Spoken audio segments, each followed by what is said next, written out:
So welcome back, everyone. And for those who are here for the first time, welcome to the PCJ speaker series. I can't tell you how excited I am to invite the guests, or to have here the guests that we have invited to speak to us about alternative visions of public safety. Today, we have brought in the co-founders of Black Visions Collective from Minneapolis, Candace Montgomery, Miski Noor, and Oluchi Omeoga. Please tell me if I've mispronounced that, are its co-founders. Black Visions Collective has been putting into practice the lessons learned from organizations before them in order to shape a political home for Black people across Minnesota. They aim to center their work in healing and transformative justice principles, intentionally developing their organization's core DNA to ensure sustainability and development Minnesota's emerging Black leadership, to lead powerful campaigns. By building movements from the ground up with an integrated model, they're creating the conditions for long-term success and transformation. I should add that I came to know of Black Visions Collective and its co-founders immediately after the murder of George Floyd. Reading a New York Times article, probably not where you would necessarily want people to be introduced to you, but I left that article inspired. Not just because you're pushing for a new vision, a different vision, but the thing that really captured my attention, and in some ways my heart, was the ways in which you were educating your community around how to engage politically, shaping their sense about how to be civic-minded, well-educated citizens, so as to kind of bring about a collective voice that could help to change and reshape not just public safety, but broadly speaking, shape the kinds of opportunities that exist for Black and Brown folks in Minnesota. I was inspired. And so for me, if there was going to be some way for me to be able to meet you over the course of this year, this was the way I managed to make it happen, in part because you agreed to do this with me. I am going to hand it over to you all so that you can share with us what it is, who you are, what it is you do, why you do what you do, what kinds of positive outcomes you have achieved, and where you go from here. And what is it that I want to say? Yeah, so I'm going to give the floor to you. And then I'm going to ask you a couple of questions. My partner in crime here, Chris Winship, might also ask you a few questions, and then we will open it up for Q&A. But I want you all to have as much time as possible, since it's the three of you, to share with us what it is that you're doing in Minneapolis at such a timely moment. I can't believe how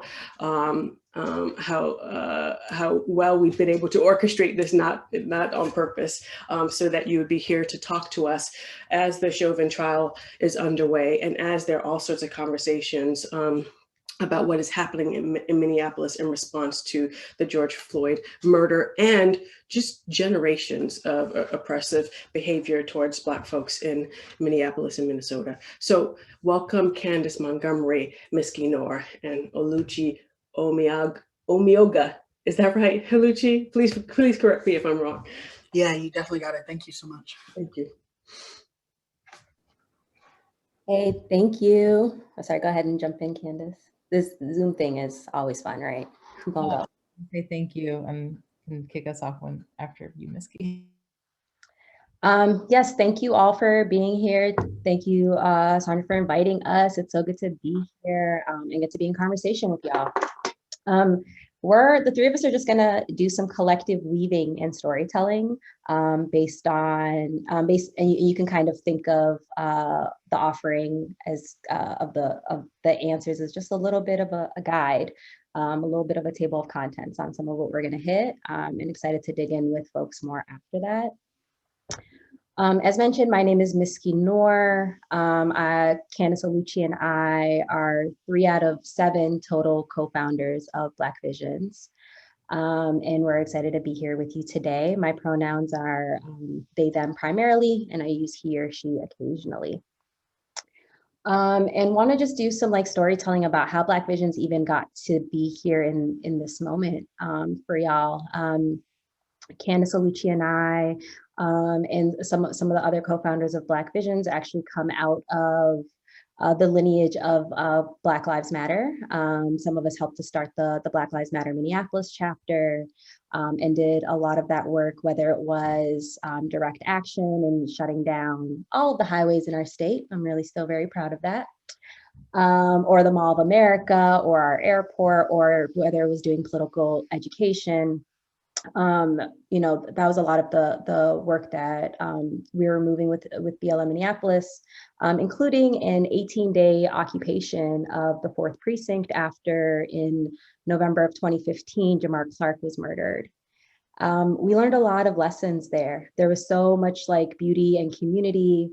And I think that was like some of the testing ground for even a lot of what we're seeing happening now. You know, our community actually still holding down George Floyd Square 10 months later is I think evidence of some of the building, deep community building that has happened and has made a lot of the ground shifting work that has happened in 2020 to be possible. In that, we also learned a lot of hard lessons, right? It took a toll on us in our community. A lot of us burnt out. I ended up in the hospital, needed 4 blood transfusions. And, you know, that's just my personal story, right? Other folks were dealing with mental health things. And we just really learned that if we are here to do the work of liberatory, of liberation, of Black liberation work, that we had to do it differently, and that we deserved more. Like our work really comes from a place of believing that Black folks and marginalized communities and humanity in general deserves more and a brighter future. And so we really dug in to dream about what it would mean to have an organization that doesn't just respond or isn't just reactive to Black death and pain, but that is actually about building towards that brighter future. How do we build Black organizations that are sustainable, that are strategic, and that are visionary, and that can build that long-term work? And so after taking a little break and tending to our bodies and our spirits, we came back together and built Black Visions in 2017. In that time period, we started really digging in on what we thought being visionary, strategic, and sustainable looked like. We did our own political education work, did our own transformational culture work, built the alignment that we needed to help to even realize some of our dreams of seeding a police-free future here in Minneapolis. And did that work really deeply with each other, even when, you know, the media or the public wasn't paying attention to Minneapolis. Some of that work is actually what made it possible for us, you know, when yet again, we saw in our city the police murder another Black person. And it was in that moment that we knew, like, we've already been calling for the defunding of the police. And this is a time that the public is actually really paying attention to this, and that we might be able to really make some headway. It was in 2018 that we actually had our first campaign where we were demanding the defunding of the police and the divestment from their budget. And we were able to get 1.1 million out then. And that felt like an incredible win. And, you know, after this summer, our mayor came with a budget that actually started at 8 million, you know, cutting the budget by 8 million. So that even being possible, and the work that community has done to make it that far is really, really incredible. And we have so much more work to do, right? Even as y'all are witnessing the trial this week, and the ways in which our city continues to invest in police, you know, in order to prepare for the trial. They actually spent $35 million militarizing our city. And so putting up barricades and fences, furloughing government workers, really making inaccessible the avenue of justice that they sell to us, right? And so still digging in and doing a lot more work, have a lot more work to do, and are digging in with our community around that. And just want to name, if you are just getting to know a little bit about Black Visions, just want to name we are a Black-led, queer and transcending organization who has a commitment to shared leadership, shared resources, and self-determination. That we've been working towards embodying a commitment to sustainability strategy and long-term vision, and towards building a thriving and intersectional Black organizing ecosystem here in Minnesota. And, want to stop there and invite my comrades to share more about where we're moving on from here and where we root in. Thanks for all that, Miski. Hi, everyone. My name's Candice Montgomery. I use she and they pronouns, the co-executive director of Black Visions and one of those folks who helped to found the organization. And so just picking up from where Miski left off, our work has always been centered and connected to fighting for that police-free future, in tandem with also connecting that to environmental justice work, and building with other Black, Indigenous, and POC-led organizations here to, I think, really expand the conversation of what safety means. Understanding that a police-free future is amazing, but if we don't have a planet to live out that future, then it doesn't all really matter, to be frank. And we're really here for a future in which people can thrive, can live. And so our work has really been rooted in that from the beginning. And when George Floyd was murdered just blocks away from where we actually live, it felt really clear for Black Visions and our partner Reclaim the Block that does a set of work around organizing like the multiracial aspects of the coalition, that the demand for justice was one to end this pattern and this cycle of what was happening. And so we had been saying it before and we said it then, which is defund the police. And because of social media and because of how our world goes round in many ways, that caught fire. That conversation that Black organizers have been having for a very long time caught fire in a new way, honestly, both literally and figuratively. And our work in that moment was really to push our city council and our mayor to actually make real systematic changes toward this, we're like, enough with the symbolic stuff. Like, how do we actually make sure a George Floyd or a Philando Castile or Jamar Clark or any of the other names that we all say far too often, right? Or it's not enough sometimes. How do we make sure that doesn't happen? And so our work since then has really been around, one, here locally, changing the infrastructure in Minneapolis. So right now we are collecting signatures inside of a local coalition, Yes for Minneapolis, to actually talk to community members about changing our city's charter, which, if you're not a policy wonk, including myself, basically means our city's constitution, which currently lays out the police department as the only required department in our city. And so we want to actually change that and require a Department of Public Safety that can take a holistic public health centered approach to safety in our community and actually build the infrastructure necessary for alternatives to live, to experiment, and to create themselves, right? Like, we don't have anywhere at the city level to create alternative safety mechanisms to scale, and that's really what, as folks are in this conversation about, like, yeah, of course, the police, as a Black person I know, have never really been here for me, but who's going to stop this person from committing crime, or who's going to stop that? We actually need those different alternatives. And so that's some of the work that we are up to right now.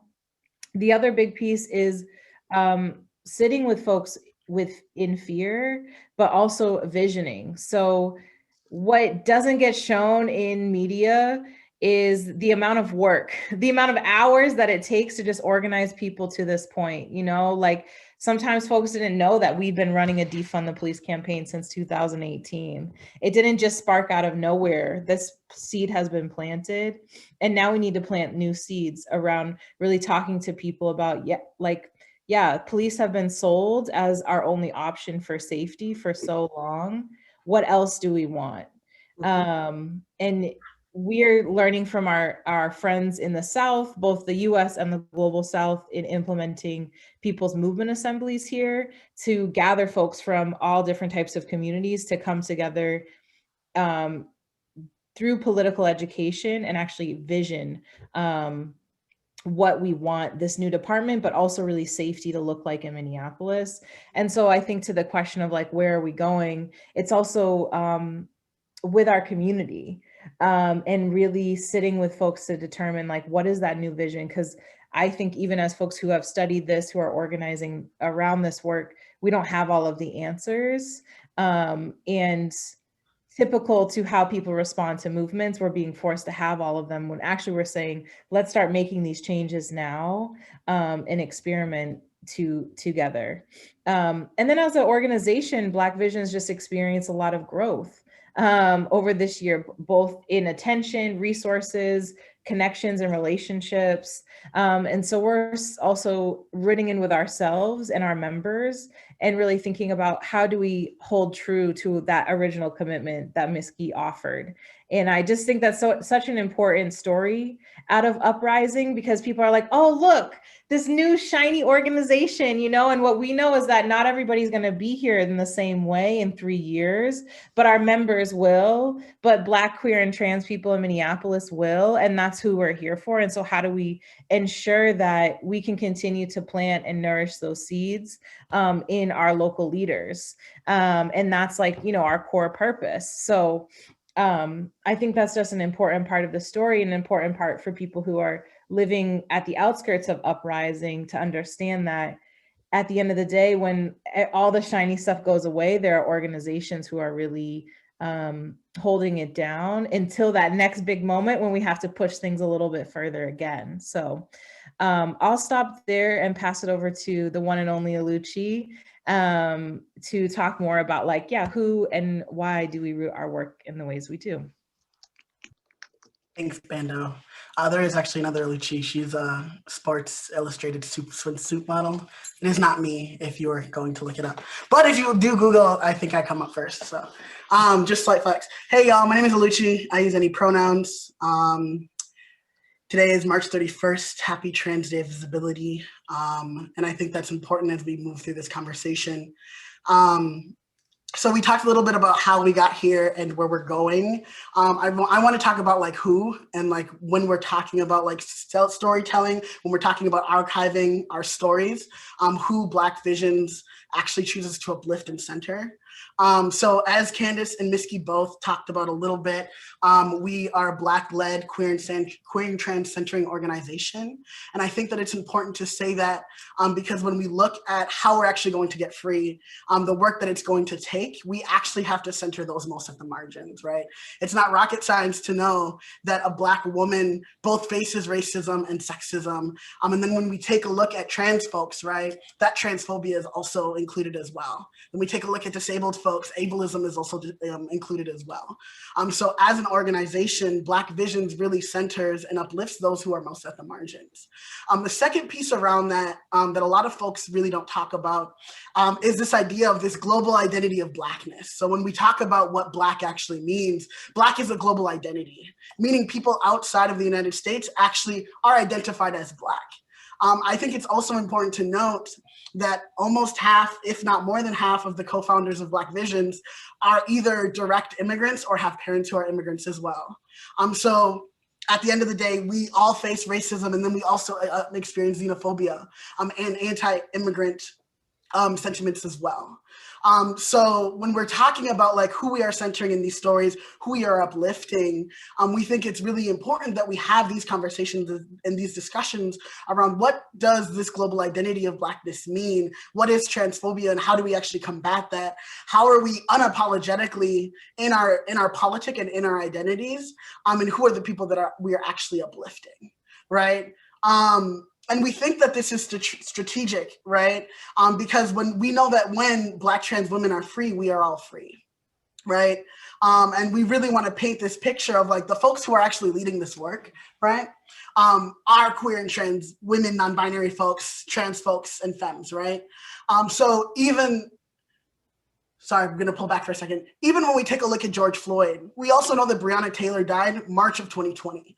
Breonna Taylor died before George Floyd, but yet it was not talked about in the same ways, right? And we see that that is sexism in work. Even when the Black Lives Matter movement is exploding, the people that are actually exploding in that are Black men. So the work that we know that is necessary is to really uplift the stories of the Black trans women that are killed on a weekly basis in the United States and across the globe, the trans folks that are being discriminated against, right? The women that are not talked about, right? So when we talk about the work that's necessary, we talk about it in a very intersectional way. And I'm gonna send it back to Sandra to ask us some questions as well. Thank you so much, Candace, Miski, and Oluchi. So my first question, there have been a number of articles written in major news outlets over the last week or so, highlighting what's happening in Minneapolis, in part because of the beginning of the Chauvin trial. And the New York Times in particular had noted how Minneapolis seems to be at war with itself over this question of policing. And part of the article kind of highlighted how there are neighborhoods or a specific neighborhood where there's almost a kind of lawlessness. And there's a way in which the article, I think, primes us to feel the kind of fear that I think a lot of people feel when they imagine the police not being central to the question of crime and violence. So I'd like to kind of ask you all what your thoughts are on what a Department of Public Safety would look like. What are some of the alternatives to public safety that don't include police or that significantly reduce the presence of police that you are imagining? No community, as far as I know, has gotten very far in terms of this question. So we're all kind of playing with ideas. I would love to hear the ideas that you all have.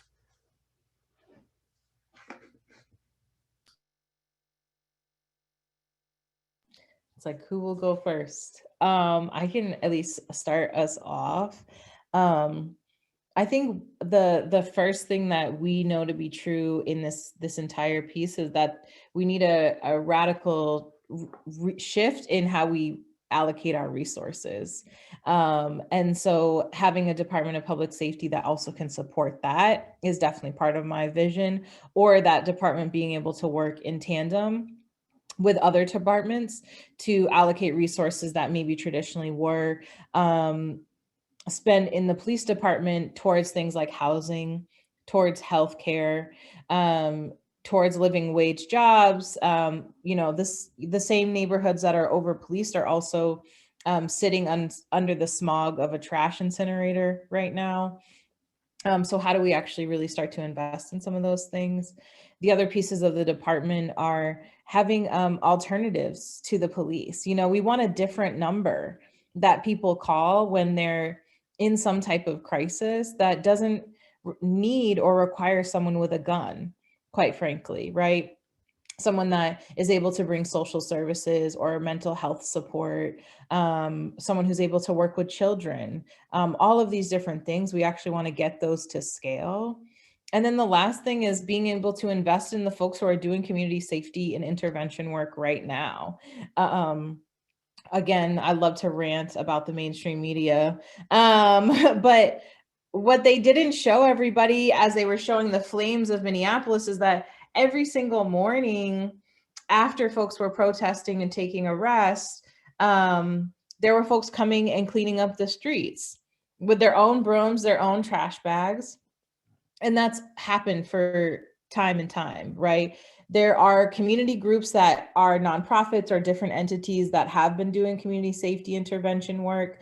There are also lots of ways that we can actually invest in our neighborhoods as sources and ways to invest in people who are doing that work. And so I think a Department of Public Safety is also one that in some ways is taking on a community organizer approach and a networker and a weaver of relationships to make sure resources are getting to those groups, and we are able to sort of cover the field, you know, to make sure like, okay, boom, you got the South Side, we got the North Side. Things like that are what, you know, I'm really excited about in this department. Miski or Oluchi, any ideas that you'd like to share? Yeah, Luchi, you want to go? You want me to go? You can go first. Elders first, you know. All right. Okay, you're welcome. I think, yeah, exactly everything Candace said, and I will rant just a little bit about lay media, because even right now, right, and even not just the media, but even right now with our city and our state, as folks are talking about quote unquote lawlessness, like literally spending tens of millions of dollars on the police, literally investing in exactly what have community has asked for not to do, right? And so what does it mean to actually listen to the people of Minneapolis, listen to the community members, the neighbors, the organizers, the space holders at George Floyd Square, to be like, this is what we've actually learned over the last 10 months. That space has been held down as a police-free presence. And I think that is something that folks should actually be really paying attention to, and thinking about like, where are the ways that it has been able to be fortified? And how do we actually have more George Floyd squares? And where are the places that we need to pay attention to and adjust, right? So that we can actually get up to scale, like Candace was saying. Yeah, I think the one thing that I'll add, that my comrades didn't already say, is like also taking functionality away from the police as well. I think the biggest being, for example, traffic stops, car accidents, all of those things. Like, you actually don't need an armed police officer when you get into a traffic accident. But for most of the times for insurance, they require some type of police report or some type of report of what happened. So how are we taking functionality, for example, mental health responders? You don't need someone, as Candace was saying, with a gun to respond with someone having a mental health crisis. Someone who is using substances. You don't need someone with a gun to talk to someone who's using substances, right? So like, what are the functionalities of the police that are no longer serving us, or that actually just escalate violence? And how do we send folks who are actually trained in those areas to go and respond when our community members need it? Full stop, Oluchi, huh? I'm a Leo, you know, it's there and then it's done. It's there and it's done. It ends when it ends. I hear you. There are a couple of cities, municipalities that seem to be moving in the direction that I think you want Minneapolis and other places to move in, where they're thinking about or even have passed at least initial stages of legislation to develop departments of public safety and to shut down the police. And police would probably be a part of the Department of Public Safety, but really what they're imagining is a kind of civilian police force. So immediately what comes to mind is Ithaca, New York. Northampton, Massachusetts apparently is thinking about it. There are probably some other places that I've not yet heard of, although I will begin to do research on this topic. I was struck though by the places that seem to be kind of moving more quickly about it in terms of the kinds of places these are, right? Smaller, predominantly white, like Ithaca, I think is 6% Black or something like that, you know, really low. These are fairly affluent communities. It makes me wonder to what extent cities that are more Black and brown will move in the cities that aren't necessarily affluent, aren't necessarily fairly suburban, will move in this direction.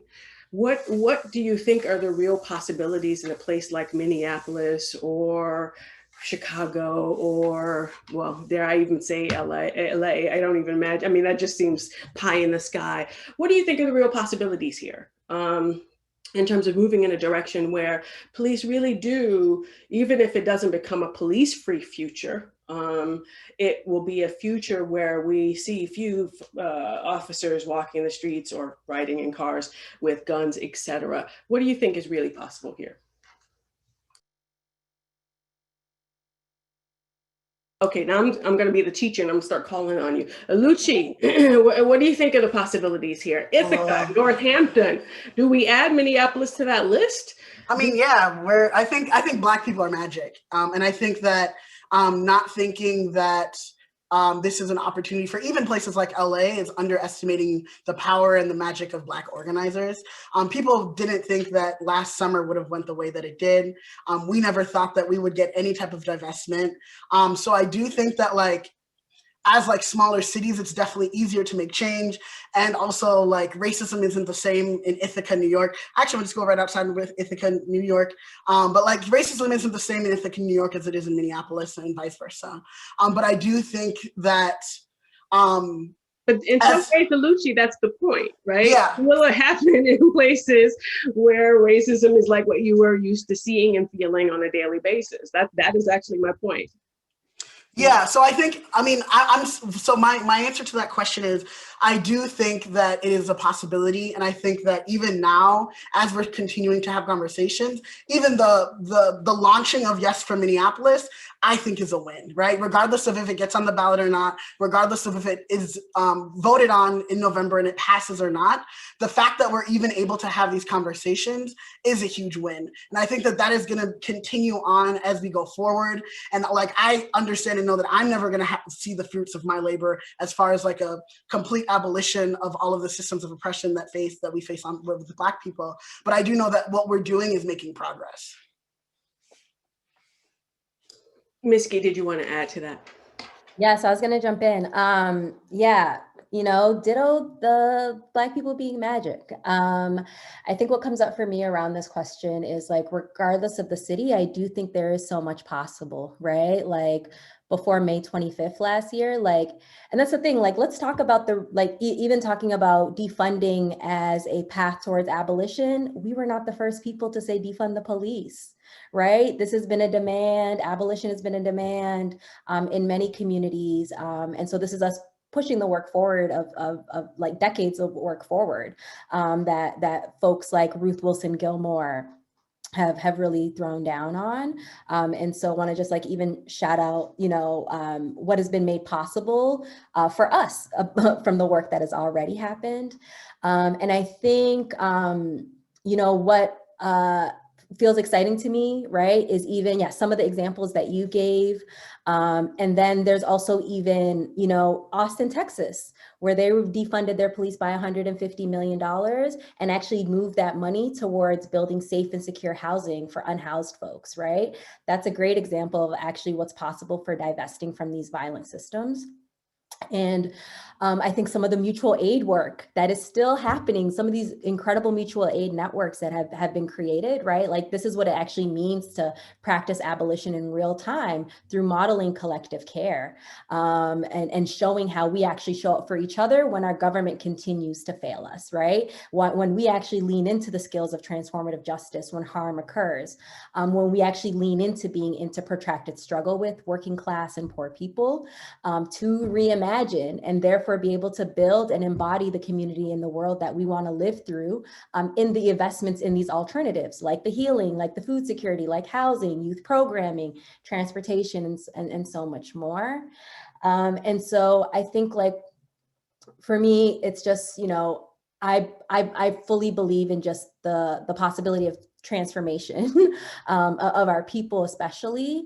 And I feel like what Candace was naming earlier around what it means for us to get really serious about holding our people's fear so that they can move into imagination, right? Like, I think your point really hits home when you say that it's these wealthy communities that have the possibility to even begin to dream about a police-free future, right? They have been given access to have larger imagination. They have been given access to resources that allow them to do that. So what does it mean to have conversations with poor, working class people who have just been forced to accept, right, the circumstances of their lives and tell them, actually, no, everything you see started out as an idea in somebody else's head. And the ideas you have in your head are worthy of being real, are worthy of being lived into, and to invite people into that power to actually transform and take responsibility.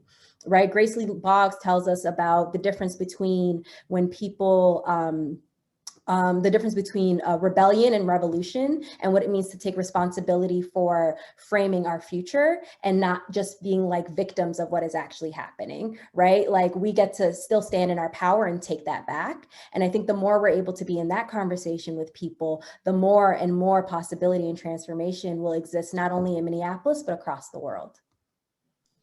Girl, I need to speak to you every day to just kind of lift me up and change my mood. I think perhaps because I'm a sociologist, I tend to see things in half empty, glasses half empty way, although maybe the other sociologists on this call will disagree.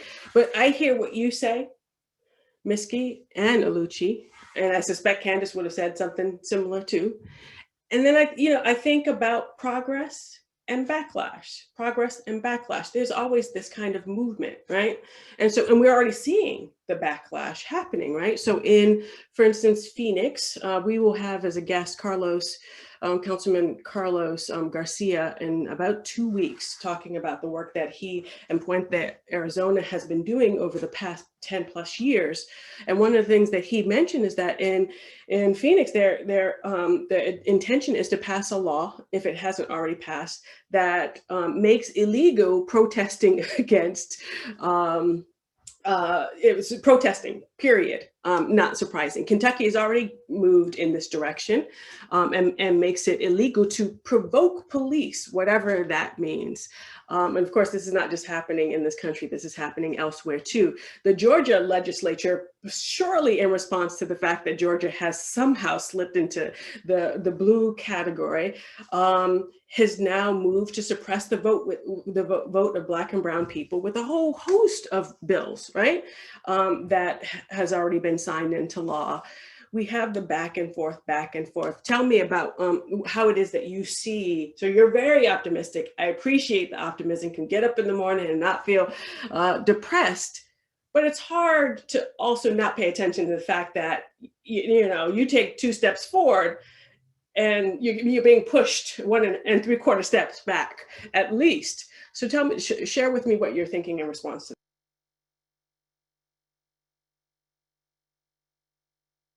Okay, Candace, tell me what you're thinking in response to that. Gathering my thoughts. I thought you would call me first.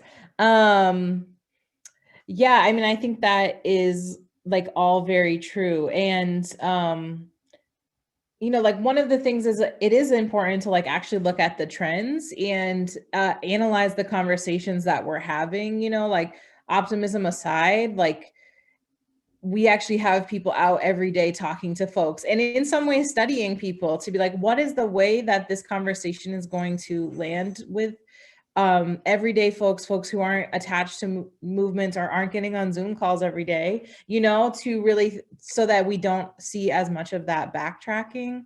And then being really keenly aware of the ways that co-optation can happen and be trying to say something that looks like what we're saying, but actually isn't the actual same thing.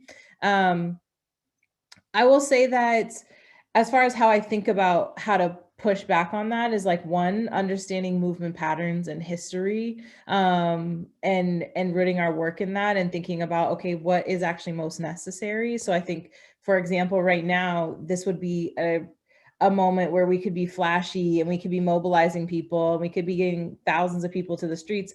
But honestly, we're just doing lots of one-on-one conversations with folks because that's what we understand of movement is that as you build stronger relationships, those relationships get to create that sort of like stone in a pond type of effect and those concentric circles out. I think that's a really big piece of it. And then also building ecosystems.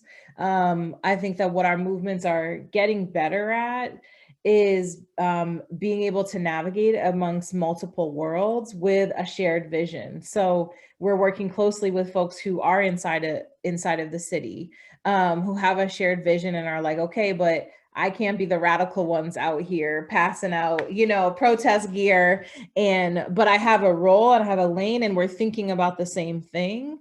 And I think that goes across the very different aspects of movement. And I think that's one of the ways that we are able to ensure our resiliency when some of that backlash comes. The other thing I will say is like, we just need to name it what it is. And that's really where folks who consider themselves progressives or on the left or whatever, we actually need to really be talking about it. I think the like recent murder, terrorist attack of on the Asian American community is important to talk about as not just like stopping Asian hate, but like ending white supremacy. That's actually at the root of our issues. And so we really need to be unapologetically talking about that and guiding our people through vision. Being in this work for over the last decade, what I have found is that the community members who you're able to work with, you're able to organize and build those relationships, who understand what happens after we win or lose a campaign, are the ones who are going to be in it in the long way. And so, you know, that's our job as organizers. We need other people to figure out their jobs as far as how to figure out the backlash. But I think that it's for us to kind of think about how do we make sure that folks understand, okay, we may or may not win in November when it comes to changing the charter. The goal is still transforming safety. The goal is still moving money away from policing and into real solutions when it comes to our safety. And we just might have to make some pivots along the way. So thank you very much for that. I have taken too much time, I'm sure. And I had another question. Actually, I have a few other questions, but I need to be disciplined and hand this over to my colleague, Chris Winship. And if I have an opportunity, I'll get my other questions in later, or I'll figure out some way to be in touch with you all so we can continue this conversation. Thank you so much. Thank you, the three of you for coming today. It's been most interesting to hear from you. I wonder if you could talk a little bit about both the history and the current situation of race relations in Minneapolis and Minnesota more generally. We just get this superficial, isn't it paradoxical that this is city-state that's supposed to be progressive seems to have bad race relations, and nobody seems to, at least the stuff I read, sort of dig any much deeper than that. Miski? Yes, I'll jump in. And yeah, Oluchi, Candace, y'all feel free to add too. But yeah, no, I appreciate this question. I think that, yeah, I can also send over some stuff. But yeah, Minneapolis has really been touted as this poster child for police reform. So I'll start there. If you can name a police reform, it has happened here. Okay, we currently have a Black police chief. We have had an Indigenous queer woman as our police chief, right? So we've tried the representation thing. We've tried all of it. And still, Black people are murdered in the streets in Minneapolis. And we are no exception to the rule. And so that's what I really want to land for folks. Some of the worst disparities in the country in education, in housing, even right now with COVID and getting access to the vaccine, even though that's not a problem that's just specific to Minneapolis, right? And so, it's this tale of two cities in a lot of ways where there is a lot of access and resource if you're white. And that's just not true if you're Black, if you're a person of color in this city. And so just want to name some of that. And I think we have a lot of beautiful community here, right? We have an incredibly diverse Black community, even as far as if we're talking about immigration and migration, and a lot of art and culture work that happens here.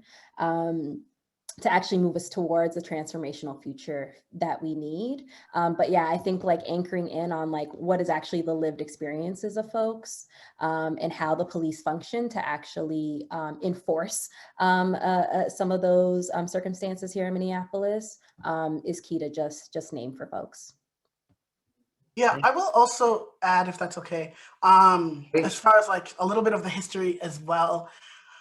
So Minnesota, so Minneapolis, St. Paul, Minnesota also has some of the largest concentration of Fortune 500 companies in the United States.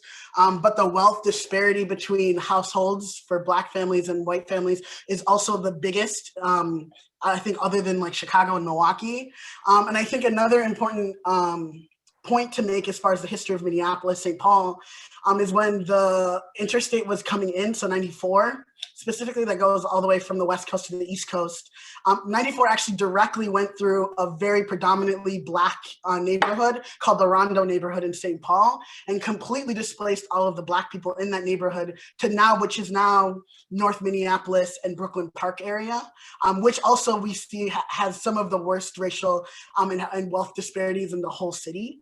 And I think that that is also very important to note as far as like how the government, and this is not an isolated incident, this has happened in LA as well when the interstate went through LA. It has happened in New York City, right?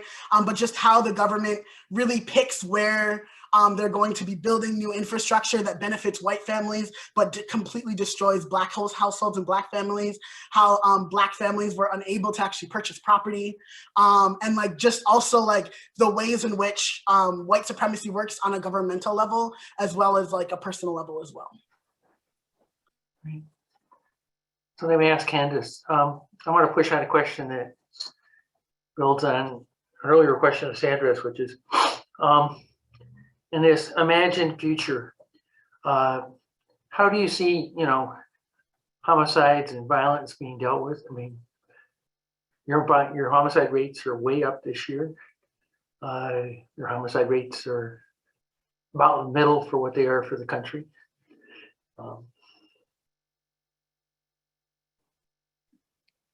Yeah, that's a question that we get often. And, folks also ask about like, what are we going to do with the rapists and things like that? And I think it's a really, it's a valid concern. One of the things that I think as folks are understanding the conversation around defunding police, and even to Maria's observation in the chat of like how we connect this to capitalism, white supremacy, is that one, know that it is connected to that. Oftentimes people leave out what we say after defund the police, which is invest in communities.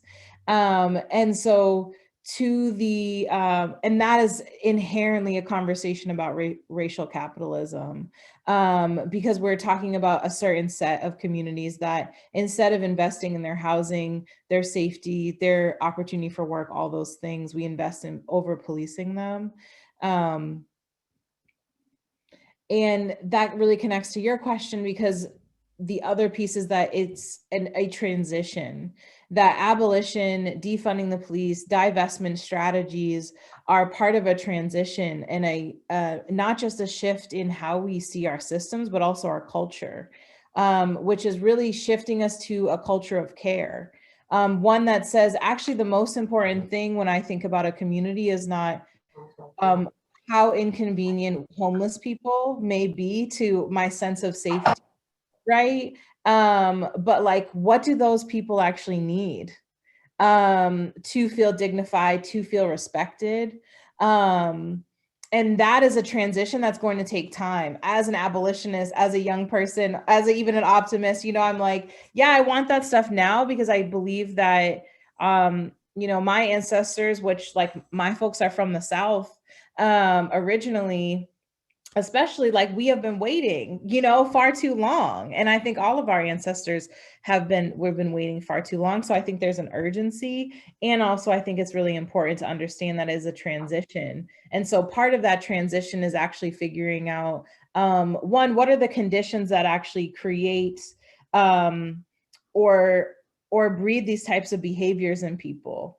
We have the saying as folks, hurt people, right? That's just something we like know as common knowledge, but don't actually address the hurt that people experience. Instead, we cage them and allow them to be in a situation in which they are being, they're being nourished to hurt more people in even more violent ways. That's what we know about the carceral system, at least in the US. Is that oftentimes folks who offend more because of the skills and the traits that they learn inside of prison. And so I think that that's an important part, is like this transition actually needs to include how we're actually thinking about supporting people who are harmful to others in ways that are not just isolating them. That's a real thing. I think that we, of course, as we make this transition, which is going to take decades of time, we will still have folks who, for whatever way that their chemistry is made up, are committed to really being violent. And we'll need to figure out alternatives to make sure that they are away from society in a way that they're not able to harm others. But I think it's about understanding that people deserve care regardless. And that may feel like a radical thing, but I want to challenge people, if that does feel like a radical thing, to like question why, you know, and question why that like it's so hard for us to think about. Even the most effed up of us deserve dignity, you know, and deserve a second chance and deserve rehabilitation. So, you know, that's always my answer to that question, is like, I don't know exactly what we're going to do all the time with all these different phases, but I do know that if we start to eradicate the ways that people experience harm, we will see a different shape in our society when it comes to violent offenders and the ways that violence happens. The last thing is that this increase in crime, in homicide and all these things has come in tandem with an increase in our police budget. So even point blank period, policing obviously is not the answer if we are looking to end homicides and all these other crimes, because we keep on investing in it. We keep on trying to change it. We keep on trying to change the color of it, right? And the brand of it, and that's still not actually working. And so what are the things that are going to stop homicides, that are going to stop rapes, all of these things that, you know, are the biggest fears in people's mind when it comes to this conversation? Well, thank you, and I totally agree with you about dignity. Sandra, why don't we open it up to the general audience? Yeah, great idea. We have a few questions in the chat already. Arlene Kirsch, would you like to ask your question? Thank you. I am working with a group in the northwestern corner of Massachusetts. It's a very comfortable white community, but we do have people of color living here because we do have a college here. And there are a lot of incidences of racism and other incidences that indicate a broken police department. So my question was, in the work that you do in Minneapolis, how do you organize around the intersectionality of classism and racism? How do you do that? And if so, how do you do that?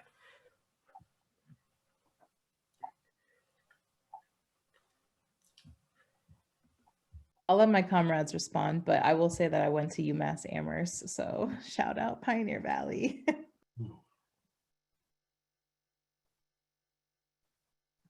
I'll let you start us off, Oluchi.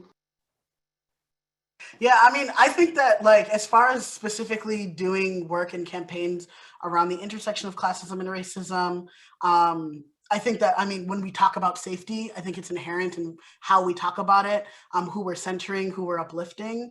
I think that as well as like on an organizational policy, like politic level, we have a commitment to anti-capitalism, and really think about like what does the intersection look like between classism and racism.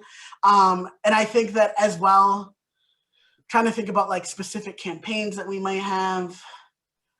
As far as like thinking about safety and policing, we really are centering those who are most at the margins and centering like folks who are in North Minneapolis, and uplifting those stories. And I'll pass it to Miski. Yes, all of what Oluchi said. And I think what I would add is like, I think most of it, it's in the politic, but it's in the doing, right? So we know that we can't like move so fast that we can't actually have working class people, poor people inform our work, right? And so what are the ways we're actually making our work accessible, and our spaces accessible? to folks, right? How does it live in our political education? Yes, but how does it like live in the space of like, hey, we're gonna plan our meetings late enough so people who are getting off of work can actually make it, or we're gonna do it on the weekends, right? We're gonna provide them with a meal also, because they probably didn't have time, you know what I mean? Hey, do we have to have childcare? Because there's probably some single parents that could actually use that, right? And so what does it mean for us to pay attention to all the ways that the government and this world doesn't actually pay attention to or meet the needs of poor folks, and actually address those shortcomings so that those folks are able to actually be inside of our work, right? And what is our commitment there? Okay, thank you so much, Arlene. So I think that you all have answered David Emerson's question. David, you can correct me if I'm wrong. Given that, I'd like to go on to Malcolm Sparrow. Malcolm, would you like to ask your question?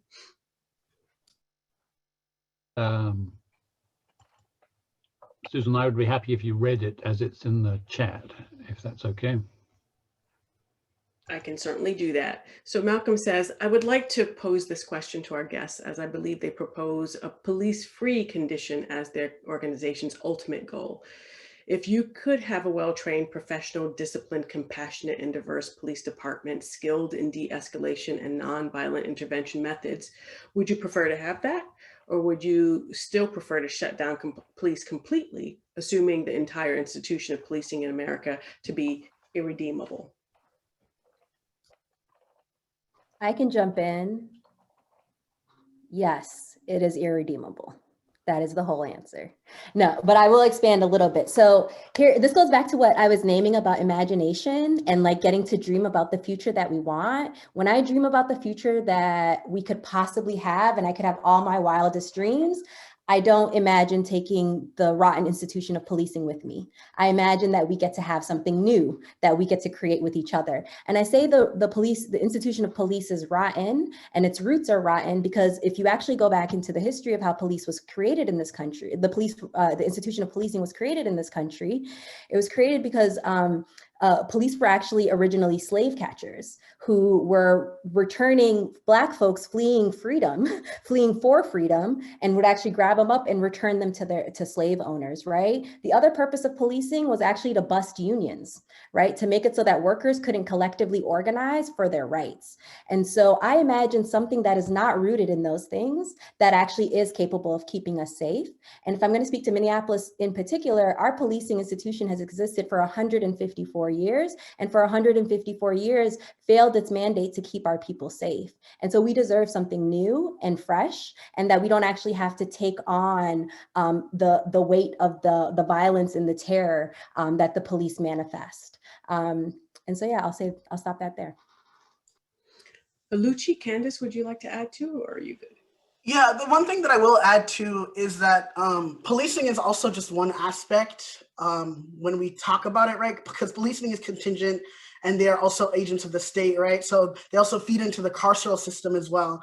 So prisons, right? So policing, the job of police is to put people in prison, to be completely honest, if they don't kill them first, right? So even if it's like we have the most sensible, compassionate, whatever, the role of police is to be agents of the state, right? So it's more than just abolishing policing. It's also like, how are we abolishing prisons? How are we reimagining what government actually looks like? That's a government that's for the people and not against the people, and all of that as well. So just wanted to uplift that. Candace, are you good? You good? Yeah, I mean, I think it is also about like figuring out ways that we can have intervention methods that don't rely on that same power dynamic of policing. I oftentimes like, we don't want cops in t-shirts, right? Like that's not what we want either, because there is this this cultural experience, I think, especially for young people of color, that you actually want to have people that you can go to, that you feel safe, that aren't going to punish you when you're in crisis or when you've seen harm or things like that. And so I think that on top of all the points that were made, especially the historical points, it's like, that's why we need to let go of that model so that we can actually start to shift culture. And we've just had too many instances in our history where we call something by a different name and it just ends up backfiring, you know? So I think that this is an opportunity to learn from those past mistakes and fight for something different. Thank you. I actually wondered about that with regards to the Department of Public Safety, if that is just kind of rebranding the same. It remains to be seen, but it's the thought that occurred to me. Lloyd McDonald, would you like to ask your question? Yes, thank you. What measures or initiatives has the Black Victims, Black Visions organization advocated to directly reduce the incidence of crime in communities of color in Minneapolis? Lloyd, you might have to call on somebody. Okay. So one of the things that we did originally in 2018 and 2019 in our budget cycle fights, well, in 2022, it's been now 3 years, has been directly calling for the reduction of the police department and diverting some of those resources to the Office of Violence Prevention, which exists here in the city of Minneapolis and has multiple programs, including like gang violence intervention and community level intervention programs that have really been proven to be successful, primarily because they actually hire people from the community to provide those interventions. And so, you know, our work is not necessarily to do all of the things, but really to do the things that we're committed to very well. And so in partnership with organizations like the Office of Violence Prevention have been able to advocate for resources to actually address crime and harm as it's happening in Minneapolis. The other thing I'll just like hark back to is we understand that crime happens because of the conditions that people are forced to be in. So when you look at in Edina, which is one of the wealthiest suburbs in Minneapolis, in Minnesota, they have very low crime rates. They also have very high rates of home ownership, high quality education, access to health care, and very low unemployment rates, unlike Minneapolis, right? And so those things are super connected because folks are oftentimes committing crime to meet their basic needs. And so part of our advocating is saying crime won't happen if people are fed, right? Crime won't happen if folks actually have a home to navigate themselves back to each night. That is really the like sort of change in thinking that we are asking folks to embark with us on. Yeah, and really quickly to just add on that, exactly what Candace said, and also really want folks to think about like that crime and violence are not synonymous, right? It was a crime, right, for George Floyd to use a counterfeit $20 bill that apparently was worth him losing his life, right? How do we actually talk about violence and not just like what actions have been criminalized, and talk about what it means to actually move away from violence and move towards safety? Okay, thank you, Lloyd. And Daisy, would you like to ask your question? Hi, yes. Thank you all for being here. I just wanted to take the opportunity to hear about I'm curious about what you guys all think is the significance of the outcome of the Chauvin trial. And, you know, what, if any, like if anything is in stake in terms of like the defund movement.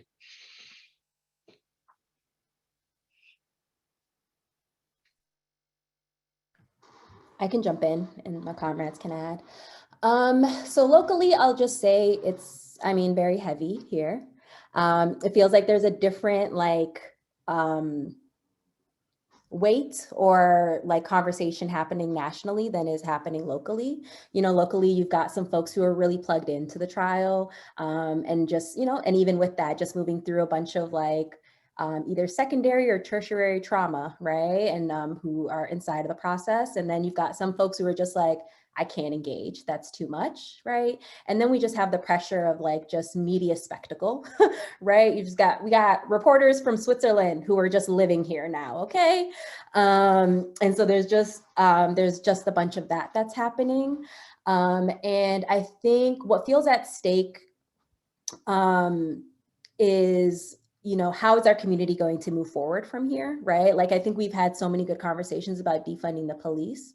And I do think like folks really are clear that justice would actually mean George Floyd being here, right? And so there is like, feels like as far as like movement goes in general, there is a weight around what might be, right, the actual outcome of the trial, and what does that mean as far as scenario planning for our communities here and for us to be prepared.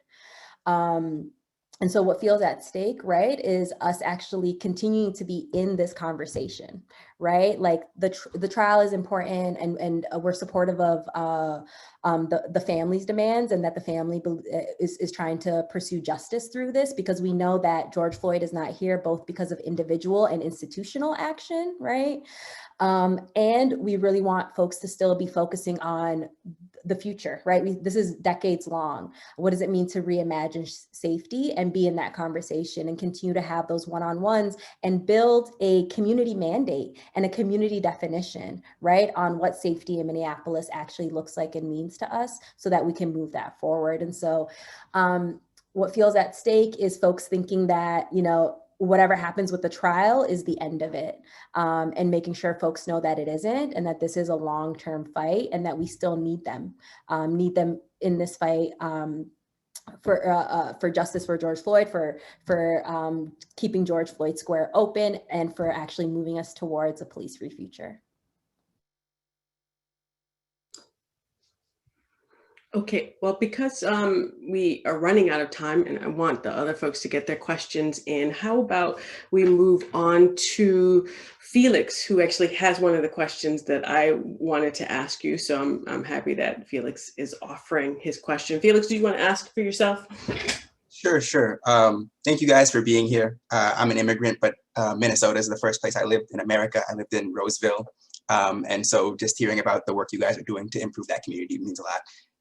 I would love to hear more about your work on political education and organizing, and particularly how you take people who are going to be activated by these really extreme events like police killings, and broaden that vision to include the whole host of changes that you guys have been talking about. I think I've seen sort of cycles of this where people are very activated and interested, and the conversation broadens and you start to lose people, or they don't sort of see those connections. And I think that you guys have been much more successful than I have been. So I'd love to hear any insights you have or what has been successful. Thank you. Yeah, I can start. Oh, go ahead. Oh, cool. Yeah, thank you, Felix. I went to White Bear Lake, which is like rivals with Roseville. So shout out to Roseville. Actually, not shout out to Roseville. But yeah, I think that's a really good question. And so Black Visions is also built off of momentum theory, which talks about like moments of whirlwinds, and then like trigger events is essentially what you talked about, right? Is this event that happens that really activates a lot of folks.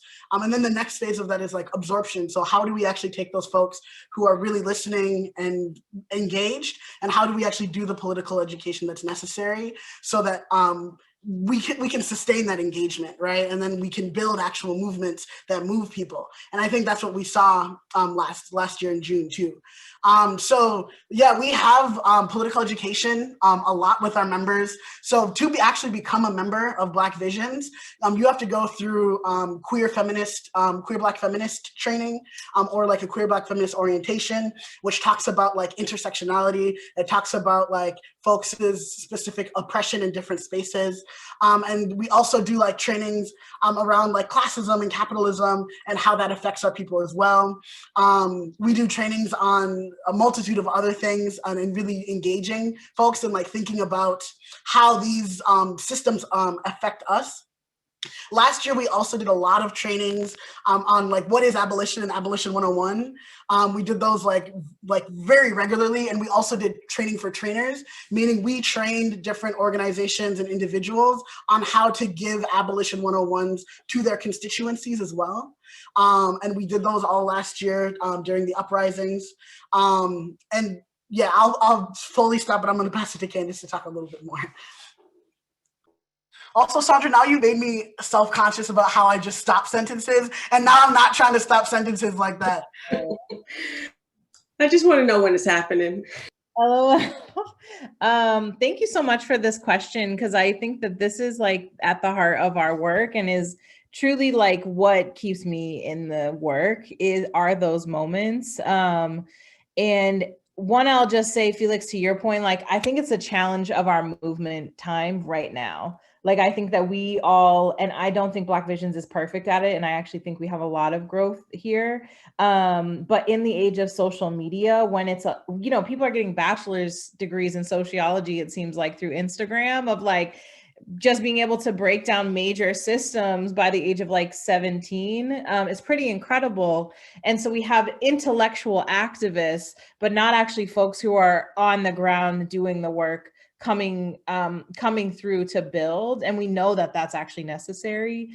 And so just want to like resonate and recognize that I think that that's a big challenge and an opportunity that our movements have, is to actually figure out how to take those tweets and get them into like feet on the ground.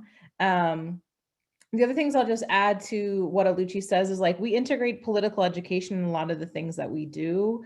And I think we think about political education expansively, both in like, yes, how do you break down a system? How do you have a really strong analysis? But we start our meetings with a check-in, because like part of political education is, how are we thinking about a culture of care, where before we jump into the work, I actually want to know how you doing, brother. You know what I mean? Like, just straight up. And that is also political education in and of itself.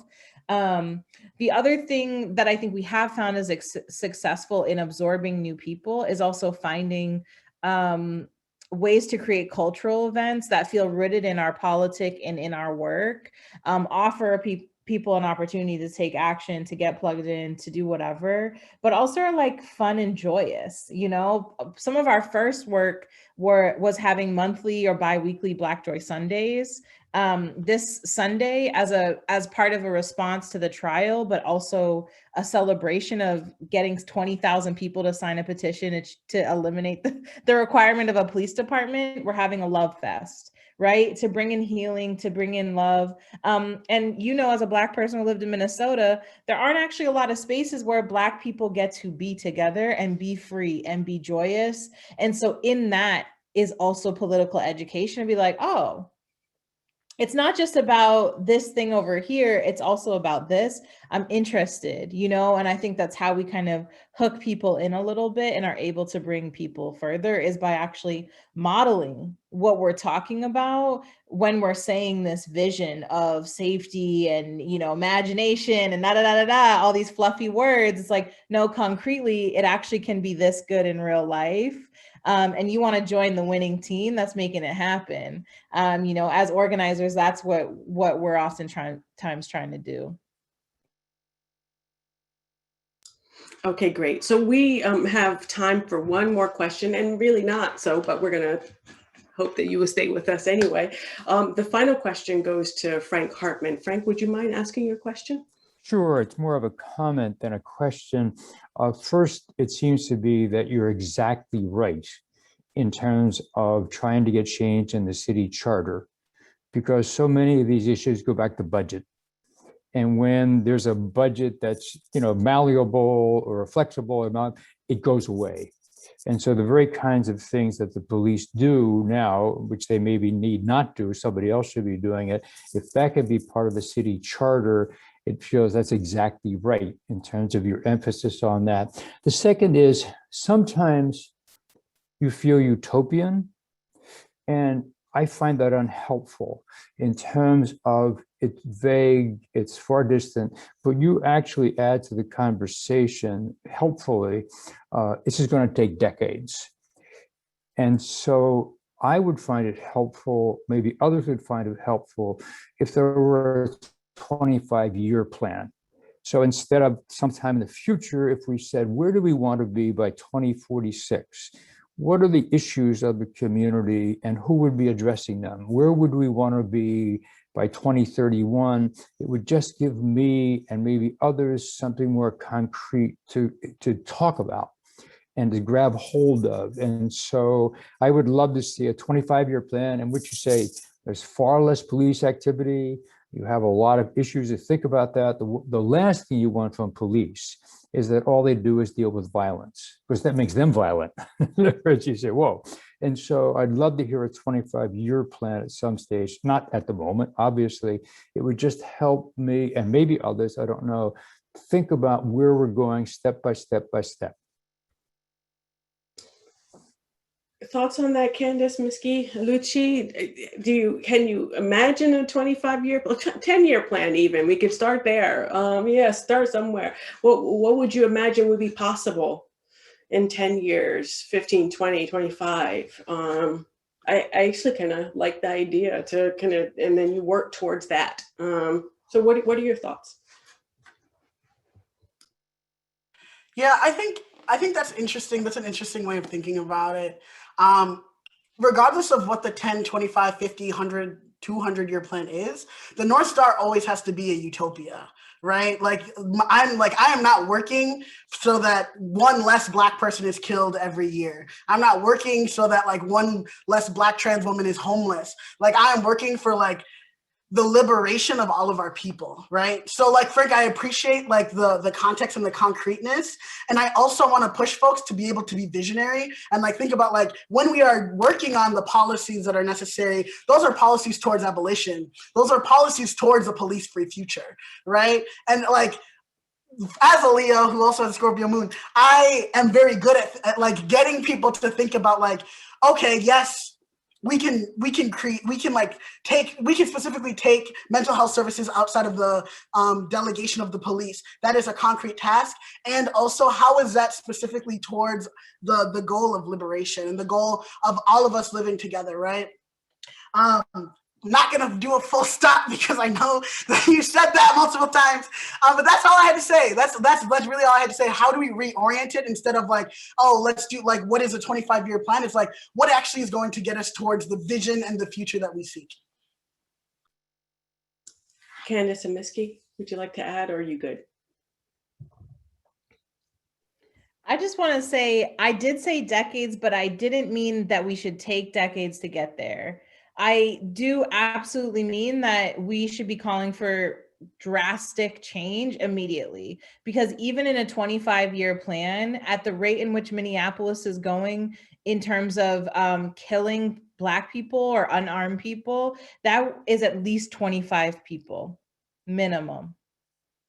And that is absolutely should be unacceptable to all of us. And so I think that at the same time, I think that it will take us decades to get to the utopia, but I think in the next 5 to 10 years, absolutely, it is very possible that in 10 years from now, what we understand as policing to date is